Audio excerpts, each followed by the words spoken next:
بسم اللہ الرحمن الرحیم۔ السلام علیکم۔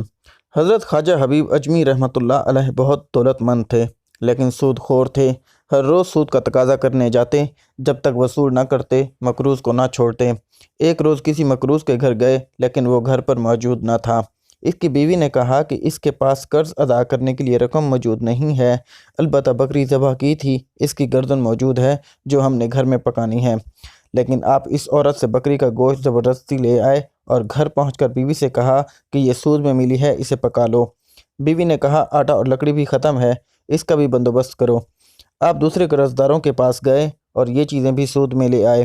جب کھانا تیار ہو گیا تو کسی سوالی نے آواز دی کہ بھوکا ہوں، کچھ کھانے کو دو۔ آپ نے اندر ہی سے اس سائل کو جھڑک دیا تو سائل چلا گیا۔ جب آپ رحمۃ اللہ علیہ کی بیوی نے ہانڈی سے سالن نکالنا چاہا تو دیکھا وہ خون ہی خون ہے۔ بیوی نے حیران ہو کر شوہر کی طرف دیکھا اور کہا اپنی شرارتوں اور کنجوسی کا نتیجہ دیکھ لو۔ خواجہ حبیب اجمی نے یہ ماجرا دیکھا تو حیرت زدہ رہ گئے۔ اس واقعے نے آپ رحمۃ اللہ علیہ کی زندگی میں انقلاب برپا کر دیا۔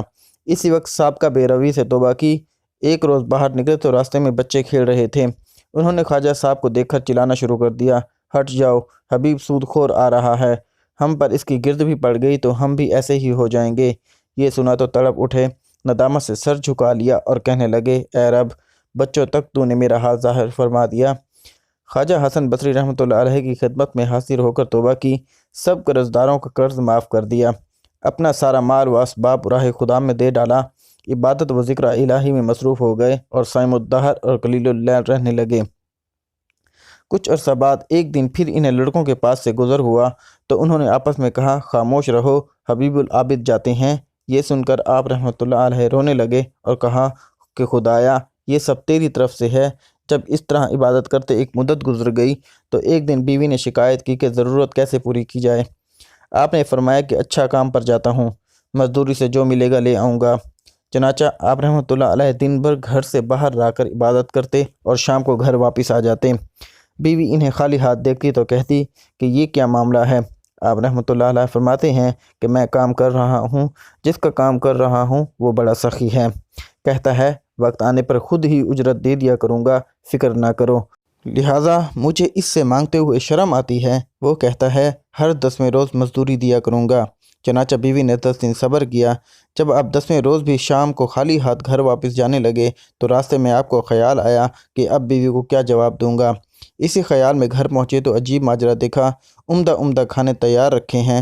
بیوی آپ رحمۃ اللہ علیہ کو دیکھتے ہی بول اٹھی کہ یہ کس نیک بخت کا کام کر رہے ہو، جس نے دن رات کی اجرت اس قسم کی بھیجی اور 3000 درہم بھی نقد بھیجے ہیں، اور یہ بھی کہلا بھیجا ہے کہ کام زیادہ محنت سے کرو گے تو اجرت زیادہ دوں گا۔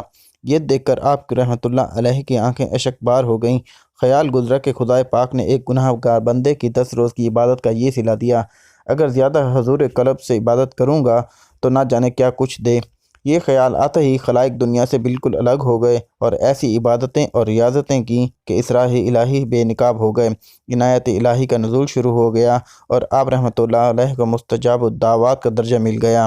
بحوالہ خدا یا میری توبہ، تو رب تعالیٰ ضرور ہمیں قبول فرمائیں گے، اس لیے مایوس نہیں ہونا چاہیے بلکہ سچی توبہ کر لینی چاہیے، اسی میں ہماری نجات ہے۔ رب تعالیٰ ہم سب کو عمل کرنے کی توفیق عطا فرمائے، آمین یا رب العالمین۔